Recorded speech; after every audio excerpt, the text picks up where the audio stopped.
Assalamualaikum warahmatullahi wabarakatuh. Selamat berjumpa kembali ya para pejuang cuan dan pejuang sangkutors.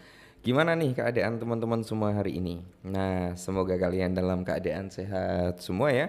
Dan saya doakan buat kalian sukses semua. Amin, mantap ya. Oke kawan-kawan ya, sebelum lanjut tetaplah ya secangkir kopi harus selalu ada buat menemani kesempatan kali ini. Nah, di mana di kesempatan kali ini ya, kalau kita lihat bersama-sama kan untuk parameter market cap dulu ya bro ya, itu di area 3,3. Sedangkan kalau indeksnya altcoin kan di area 21 tuh, Fair and Greed Index masih dalam kondisi netral lah ya, dia di tengah-tengah gitu antara takut sama tamak. Jadi dia di posisi ke 50. Sedangkan untuk Bitcoin sendiri brother ya, untuk Bitcoin sendiri sempat menyentuh di harga 108.400-an ya, hampir di area 108,5, tapi terjadi sedikit retrace ya karena apa? Terjadinya aksi ambil untung gitu, nggak masalah bro ya, selalu aja kalau teman-teman memang udah mulai running profit nih, udah mulai profit, silakan bisa TP tipis-tipis ya. Nah, untuk kali ini teman-teman ya, dengan kinerja market yang seperti ini, nah ini bro ada beberapa altcoin ya yang notabene nih wajib kalian pantau nih ya, wajib kalian pantau. Siapa tahu nih ya di bulan depan teman-teman ya, tinggal sehari lagi ya masuk di bulan Juli, bisa mengalami recovering harga yang cukup bagus. Oke, apa aja altcoinnya kita akan bahas satu per satu. Nah, yang pertama teman-teman itu ada Algo atau Algorand ya. Nah, Algo ini berada di posisi ke 53. Nah, kalau kalian tanya tentang market, market udah nggak perlu diragukan lagi lah ya. Market udah the powerful senyum gitu kalau kita berbicara market. Nah, sedangkan kalau kita lihat dari segi komunitasnya ya tentu saja di sini bro ya 87% dia bullish gitu. Oke. Di sini kalau kita lihat dari Argo, harganya kan masih cenderung terjangkau juga ya di area 0,17. Jadi dia masih under 1 dolar, oke. Terus kalau kita lihat dari maksimal supply itu di 10 miliar dan untuk circulating supply dia di area 8,63 miliar ya. Oke, terus apa sih Algo ini gitu kan? Nah, jadi buat teman-teman semua yang belum tahu, Algo ini adalah apa ya? Dia itu memiliki gitu ya berbagai utilitas dalam ekosistem blockchainnya. Nah, jadi Algorand ini yang dirancang untuk apa ya? Kecepatan, keamanan, dan tentunya desentralisasi. Nah, jadi ada beberapa utilitasnya. Salah satunya adalah biaya transaksi. Nah, di mana Algo ini juga menggunakan atau digunakan ya untuk membayar biaya transaksi di jaringan Algorand gitu bro ya. Biaya ini sangat rendah dibandingkan dengan banyak blockchain lainnya. Jadi membuat ideal juga lah ya untuk aplikasi skala besar dan mikrotransaksi ya. Terus utilitas yang berikutnya adalah staking dan reward juga bro. Ada juga ya dia sebagai token governance atau tata kelola juga gitu kan. Nah, jadi untuk Algo ini cukup komplit ya. Aset digital dan smart contract juga. Nah, menarik ya. Jadi Algo ini digunakan sebagai apa gas fee ya kan, membuat dan mentransaksikan Algorand gitu bro, standar aset atau ASA gitu kan. Nah, terus tentang smart contract, si Algo ini juga digunakan dalam smart contract berbasis TIL atau transaksi execution approval ya teman-teman ya, di mana bahasa pemrograman Algorand. Nah, ini cukup menarik ya. Terus berikutnya apa? Pembayaran cepat dan global juga. Ada ekosistem DeFi-nya juga bro di Algo ini ya. Terus ada adopsi dunia nyata juga. Nah, ini adalah keunggulan daripada Algo. Toh harganya masih under 1 dolar. Kalau kalian berminat silakan boleh mulai melakukan DCI.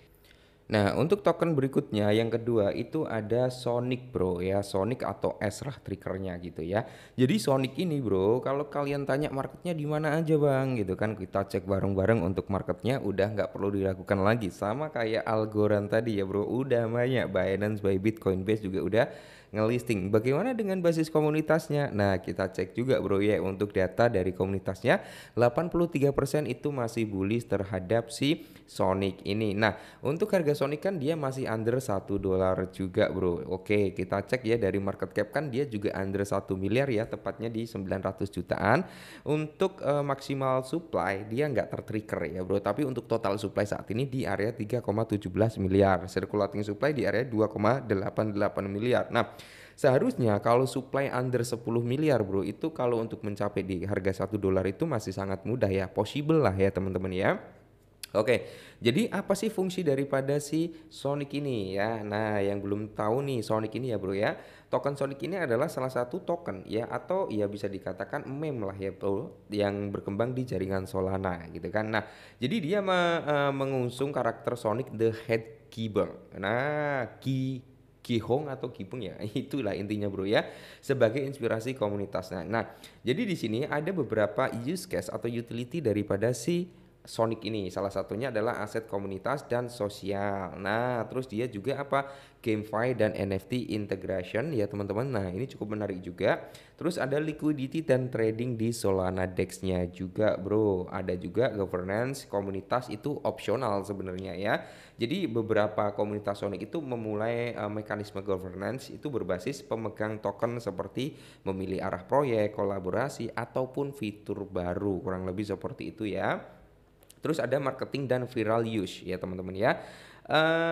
Ya kalau kita berbicara Sonic ya, ada beberapa catatan juga. Nah, Sonic ini kan bukan proyek resmi dari pemilik IP Sonic apa ya The Hedgehog kalau nggak salah ya bro ya, atau Sega gitu. Ia adalah proyek komunitas dan tergolong high risk high volatilities. Tapi teman-teman ya kalau kita melihat dari segi marketnya sih oke, masih oke juga gitu ya. Kalau kita lihat dari segi ininya bro ya, nah dia udah ada di Rabbit Wallet, MetaMask, Trust Wallet, OKX Wallet dan banyak juga sih. Kalian bisa disclaimerkan kembali. Harganya under $1 juga bro.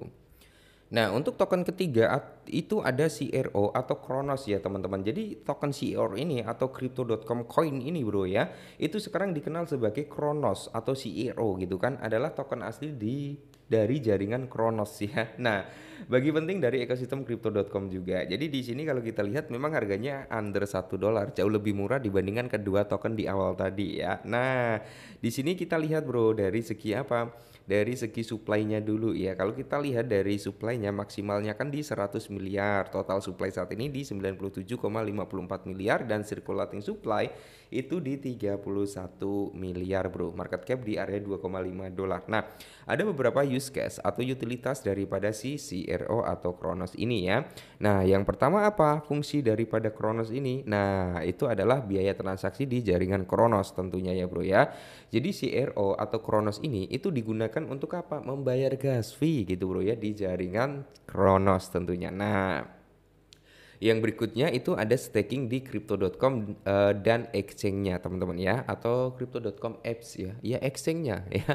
Oke, terus di sini dia memiliki kartu Visa crypto.com juga. Nah, menarik kan karena dia juga kartu exchange apa token exchange ya. Nah, ada pembayaran dan cashback-nya juga. Ada governance itu terbatas tapi bro. Nah, pemegang CRO dapat ikut serta dalam pengambilan keputusan jaringan Kronos dan beberapa fitur komunitas governance dalam ekosistem DeFi-nya juga. Ekosistem DeFi di Kronos. Nah, itu adalah beberapa use case. Ada NFT dan GameFi-nya juga bro ya. Burning mekanisme juga. Jadi dia menetapkan mekanisme burning juga atau deflasi. Nah, itu ya bro untuk CRO ini. Jadi kalian bisa riset kembali ya teman-teman ya dari ketiga altcoin ini. Nah, ada satu lagi nih kita perlu bahas juga. Nah, untuk token terakhir bro, yang keempat itu ada Stellar atau XLM. Nah, kalau kita lihat kan harganya juga masih under $1. Jadi keempat token yang kita bahas, yang diprediksikan para analis itu memiliki prospek bagus di bulan depan bro. Nah, ini bro ya. Jadi harganya masih under $1 juga. Nah, melihat dari maksimal supply hanya 50 miliar dan circulating supply di area 31 miliar. Oke ya. Market cap 7 miliar bro, udah lumayan gede juga ya. Terus kalau kita lihat juga di sini bro, harganya masih under $1 ya. Nah, jadi ada beberapa use case daripada Stellar ini. Nah, belum yang buat teman-teman yang belum tahu Stellar ini atau XLM adalah Stellar atau SLM ini ya adalah aset kripto asli di jaringan Stellar gitu ya bro ya. Sebuah blockchain yang dirancang khusus untuk transfer lintas negara, cross border atau payment gitu bro ya. Ini kayak apa ya? Modelnya Ripple XRP gitu loh ya bro ya. Jadi kalau XRP naik pasti ini naik juga gitu kan. Nah, Beberapa use case daripada si XLM ini adalah sebagai apa, bridge asset atau aset penjembatan gitu Bro ya. Ada biaya transaksi atau transaction fee-nya juga, terus ada pembuatan dan manajemen aset digital juga ya. Itu apa? Nah, XLM itu digunakan untuk membuat atau mengelola dan mentransfer aset digital seperti stablecoin, ya USDC, on stellar gitu ya Bro ya. Token representasi, mata uang lokal atau voucher juga gitu ya. Minimum balance. Jadi untuk mengaktifkan akun Stellar, pengguna perlu menyiapkan minimum 1 SLM. Terus ada pembayaran internasional juga. Ya, jadi SLM ini digunakan sebagai alat pembayaran global, bank, antar individu maupun oleh perusahaan gitu ya, Bro ya. Ada utilitas dalam proyek regulator seperti CBDC juga ya. Ekosistem DeFi dan NFT masih terbatas ya tentunya di sini, Bro, tapi ini udah cukup oke lah ya. Jadi keempat altcoin ini yang notabene harganya juga masih under $1 Bro. Jadi kalian bisa disclaimerkan kembali, siapa tahu salah satu dari keempat altcoin ini kalian punya dan siapa tahu di bulan depan bisa grow up. Amin ya, tetap semangat dan salam.